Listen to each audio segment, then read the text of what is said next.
Mandatory evacuation orders remain in place for more than 300 homes and several businesses surrounding the old Piney Point phosphate mine in Manatee County.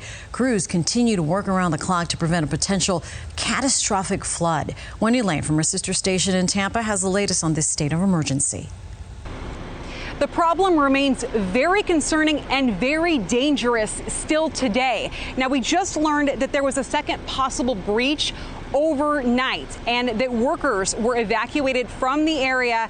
Now we've learned that workers are back out there today still trying to fix this problem. Now, this all started last week when the owners of the property, HRK Holdings, found a leak in one of the gypsum stacks that contains hundreds of millions of gallons of contaminated water from an old phosphate mine.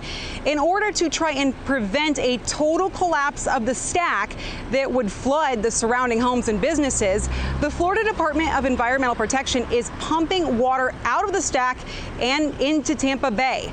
Right now, about 35 million gallons of water a day is being pumped out of that pond. State and federal funding are adding 20 additional pumps that will increase the flow to 100 million gallons a day.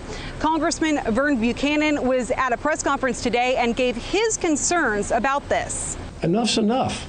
So I'm angry about it, frankly, and I'm going to bring that intensity to make sure that we're doing what we've got to do to get this fixed. The congressman and the governor have both said the HRK Holdings will be held responsible for this.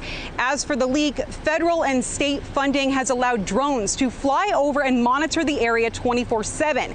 They say right now the main priority is to relieve pressure and drain the water from the pond that is leaking, which they say is less hazardous than the other ponds next to it that contain very toxic water and could also collapse. As for that mandatory evacuation order, it is still in place for more than 300 homes and several businesses around the area because the threat of a total collapse is still very real today.